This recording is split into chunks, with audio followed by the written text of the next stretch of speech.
दोस्तों, मैं हूं आपका इंग्लिश टीचर मोहम्मद वकास और आज मैं आपके लिए लेके आया हूं इंतहाई अहम लेसन।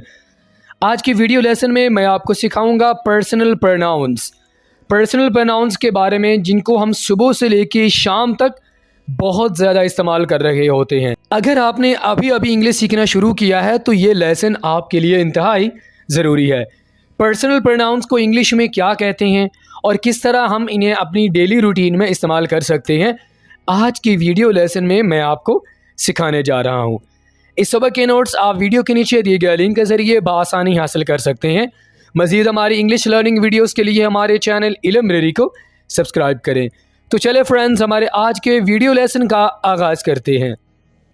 दोस्तों, आज का वीडियो लेसन स्टार्ट करने से पहले मैं चाहूँगा कि आपको सबसे पहले ये पता होना चाहिए कि प्रोनाउंस होते क्या हैं। प्रोनाउंस के बारे में आपने बहुत कुछ सुना होगा। आज की वीडियो लेसन में आपको तमाम कॉन्सेप्ट्स, तमाम कन्फ्यूजन क्लियर हो जाएगी अगर आप शुरू से लेके आखिर तक इस वीडियो लेसन को देख लेते हैं। तो प्रोनाउन क्या होते हैं? वो अल्फाज जो किसी नाम की जगह पर इस्तेमाल होते हैं।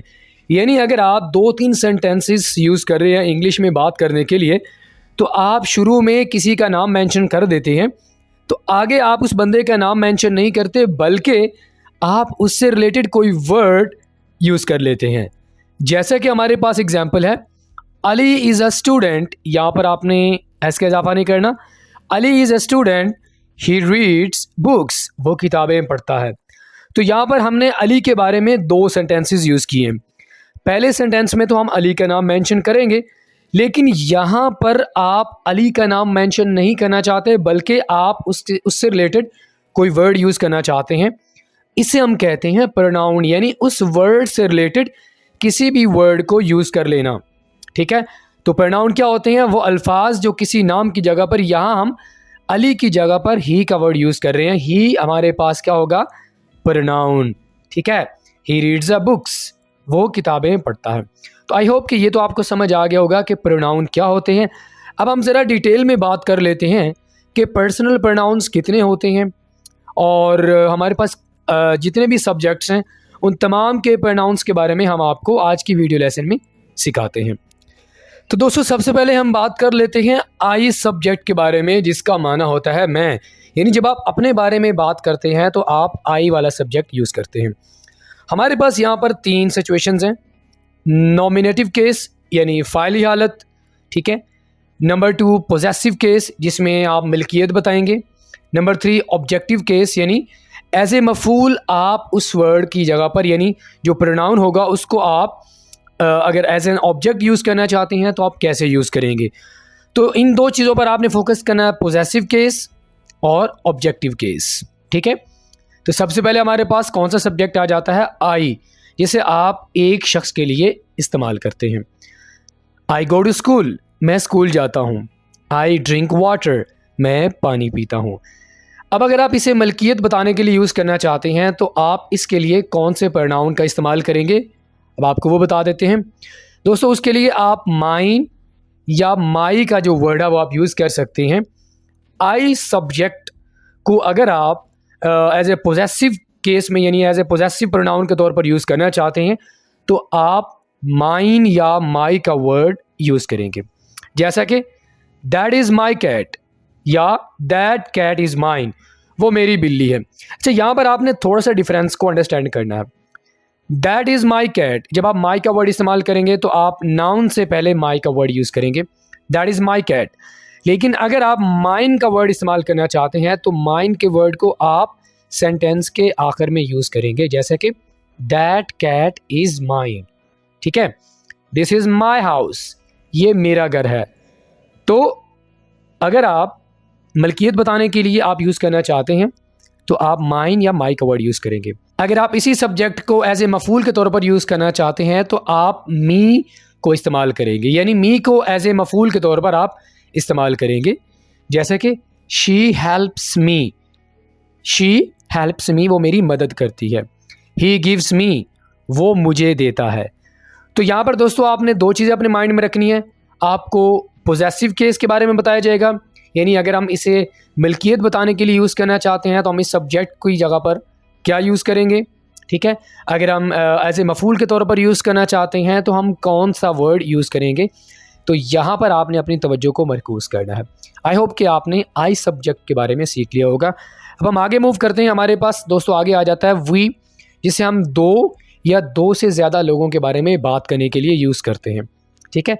नॉमिनेटिव केस का आपको मैंने बता दिया है, ये आपने अपने माइंड में रखना है। फ़ाइली हालत यानी वो फ़ाइल क्या है, हमारे पास फ़ाइल क्या है, वी है। ठीक है, जिसे हम दो या दो से ज़्यादा लोगों के बारे में बात करने के लिए यूज़ करते हैं। वी ट्रैवल, हम सफ़र करते हैं। वी हेल्प पुअर, हम गरीबों की मदद करते हैं। तो अगर आप वी को पॉजेसिव केस में यानी मिल्कियत बताने के लिए यूज़ करना चाहते हैं तो आप कौन सा प्रोनाउन यूज़ करेंगे, आप आवर का इस्तेमाल करेंगे। ठीक है, आवर का इस्तेमाल, इसका माना क्या होता है, हमारा। जैसे कि दिस इज़ आवर कार, ये हमारी कार है। दैट इज़ आवर डॉग, वो हमारा कुत्ता है। ऑलराइट, अगर हम इसे एज ए मफूल के तौर पर यूज़ करेंगे तो हम अस का वर्ड यूज़ करेंगे। जैसे कि ही नीड्स अस, उसे हमारी ज़रूरत है। शी हेल्प्स अस, वो हमारी मदद करती है।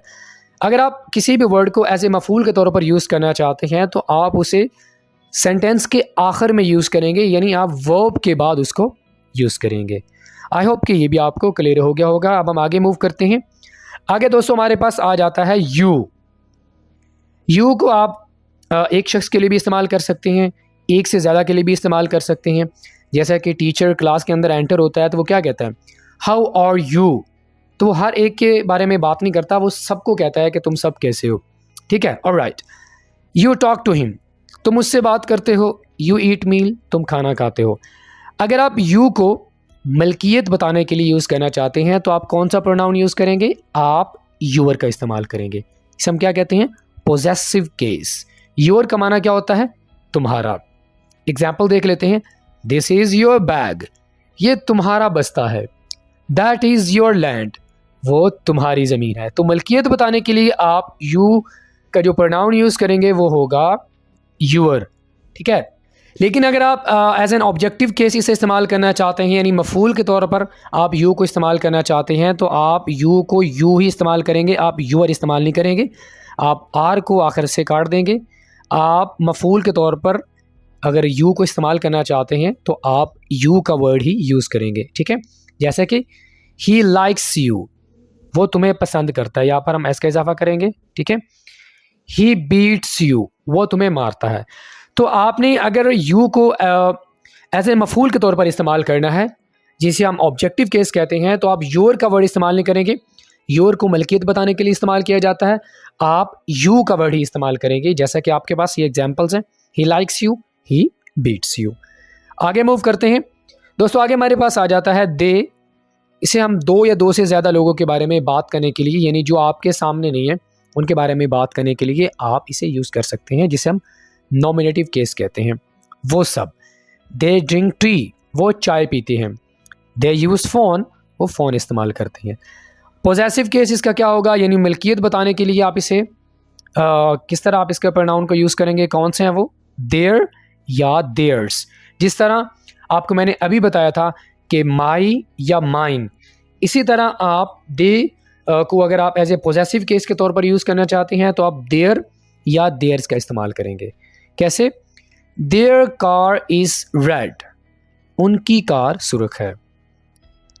अगर आप देयर्स का वर्ड यूज़ करना चाहते हैं तो आप कहेंगे दिस इज़ देयर्स हाउस या देयर्स हाउस इज़ ब्यूटीफुल। इस तरह आप इसको इस्तेमाल कर सकते हैं। दिस इज़ देयर्स, ये उनका है। ठीक है, देयर बुक इज़ नाइस, उनकी किताब उम्दा है। अगर आप इसे ऑब्जेक्टिव केस के तौर पर इस्तेमाल करना चाहते हैं तो आप दे की जगह पर आप देम का यूज़ करेंगे। तो दे सब्जेक्ट को अगर आप एज ए मफूल के तौर पर इस्तेमाल करेंगे, यानी इसका जो प्रोनाउन यूज़ होगा ऑब्जेक्टिव केस में वो होगा देम, जैसे कि जिसका माना होता है उनका। शी लाइक्स देम, यहाँ पर हम एस को मिस कर रहे हैं। जब हम प्रेजेंट इंडेफिनिट टेंस में हम बात करते हैं थर्ड पर्सन के बारे में तो हम एस का इजाफा करते हैं। शी लाइक्स देम, वो उनको पसंद करती है। आई सा देम, मैंने उनको देखा। तो आपको मैंने पहले बताया था कि ऑब्जेक्ट हमेशा सेंटेंस के आखिर में आता है, तो अगर आप इसे ऑब्जेक्ट के तौर पर इस्तेमाल करेंगे दे को, यानी इसका जो प्रोनाउन होगा ऑब्जेक्टिव केस वो होगा देम। आगे मूव करते हैं दोस्तों। आगे हमारे पास आ जाता है ही। ये हमारे पास वाहिद है, यानी एक शख्स के बारे में बात करने के लिए आप ही का इस्तेमाल करते हैं। ही इज़ अ बॉय, वो एक लड़का है। ही इज़ अ स्टूडेंट, वो एक तालिब इल्म है। अगर आप इसे एज एन पॉजेसिव केस के तौर पर इस्तेमाल करना चाहते हैं, यानी मिल्कियत बताने के लिए इस्तेमाल करना चाहते हैं, तो आप हिज का वर्ड यानी हिज प्रोनाउन का इस्तेमाल करेंगे, जिसका माना होता है उसका। दिस इज़ हिज बुक, ये उसकी किताब है। आई लाइक हिज वॉच, मैं उसकी घड़ी पसंद करता हूँ। तो this is his book, this is his dog, this is his house. मिल्कियत बताने के लिए आप हिज का जो वर्ड है वो आप इस्तेमाल करेंगे। लेकिन अगर आप इसे एज ए ऑब्जेक्टिव केस के तौर पर इस्तेमाल करना चाहते हैं, तो तब हम इसका जो मफूल होगा यानी इसका जो प्रोनाउन होगा वो होगा हिम। हिम का माना क्या होता है? उसे। शी आस्क्ड हिम, उसने उससे पूछा। ऑब्जेक्टिव केस है, यहाँ पर हम आखिर में इसको इस्तेमाल करेंगे। आई मेट हिम, मैं उससे मिला। तो मिल्कियत बताने के लिए आप हिज का वर्ड यूज़ करेंगे, और अगर आप इसे एज ए मफूल के तौर पर यूज़ करना चाहते हैं तो इसका जो प्रोनाउन होगा वो होगा हिम। ऑलराइट, आगे दोस्तों हमारे पास आ जाता है शी, जिसे आप एक लड़की के लिए इस्तेमाल करते हैं। ये भी हमारे पास वाहिद है, यानी वो एक लड़की। शी इज़ अ गर्ल, वो एक लड़की है। शी इज़ इंटेलिजेंट, वो ज़हीन है। अगर आप इसे मिल्कियत बताने के लिए यूज़ करना चाहते हैं तो आप हर का वर्ड यूज़ करेंगे, यानी इसका जो प्रोनाउन होगा वो हर होगा, जिसे आप यूज़ कर सकते हैं। लड़की की को मिल्कियत के बारे में बात करना चाहते हैं तो आप इस वर्ड को यूज़ करेंगे, जिसका माना होता है उसका। जैसा कि हर कैट इज़ नाइस, उसकी बिल्ली उम्दा है। दैट इज़ हर रूम, वो उसका कमरा है। तो मिल्कियत बताने के लिए आप हर वाला जो वर्ड है, यानी जो हर प्रोनाउन है, उसका आप इस्तेमाल करेंगे। ऑब्जेक्टिव केस में भी आप हर का यूज़ करेंगे, यानी एज ए मफूल के तौर पर अगर आप शी को अगर आप एज ए मफूल के तौर पर इस्तेमाल करना चाहते हैं तो आप हर का वर्ड यूज़ करेंगे। जैसे कि आई मेट हर, मैं उससे मिला। शी हेल्प्ड हर, उसने उसकी मदद की। ठीक है, आगे मूव करते हैं दोस्तों। आगे हमारे पास आज का जो लास्ट सब्जेक्ट है वो आ जाता है इट। इट को आप गैर जानदार चीज़ों के लिए इस्तेमाल करते हैं, जानदार चीज़ों के लिए आप इसको इस्तेमाल नहीं करेंगे, जिसका माना होता है ये। जैसा कि इट इज़ माई हाउस, ये मेरा घर है। It is a nice car, ये एक उम्दा कार है। अगर आप इस सब्जेक्ट को यूज़ करके मलकियत बताना चाहते हैं तो आप इट्स का इस्तेमाल करेंगे। इट्स, ठीक है। आप यहाँ पर कोई अपॉस्ट्रोफी नहीं लगाएंगे, बल्कि आप ITS यानी इट्स का, जिसका माना होता है उसका। जैसा कि इट्स कलर इज़ पेल, इसका रंग फीका है। इट्स टेल इज़ रेड, यानी कुत्ते की है, बिल्ली की है, उसकी दुम सुर्ख है। तो मलकियत बताने के लिए आप इट्स का यूज़ करेंगे। अगर आप इट को एज ए मफूल के तौर पर इस्तेमाल करना चाहते हैं तो आप इट ही यूज़ करेंगे, इसके अलावा आप कोई और वर्ड का इस्तेमाल नहीं करेंगे, जिसका माना होता है इसे। आई लाइक इट, मुझे ये पसंद है। शी बॉट इट, उसने ये ख़रीदा। तो इट को अगर आप मलकियत बताने के लिए यूज़ करना चाहते हैं तो आप इट्स का वर्ड यूज़ करेंगे। अगर आप एज ए मफूल के तौर पर इसका इस्तेमाल करना चाहते हैं तो आप इट का वर्ड यहाँ पर यूज़ करेंगे। आई होप कि ये आपको समझ आ गया होगा। ऑल राइट फ्रेंड, तो इसी के साथ ही आज का हमारा इंतहाई अहम लेसन ये पे मुकम्मल हुआ। फ्रेंड्स, अगर आपने अभी अभी इंग्लिश सीखना शुरू किया है तो ये लेसन आपके लिए सीखना बहुत ज़रूरी है।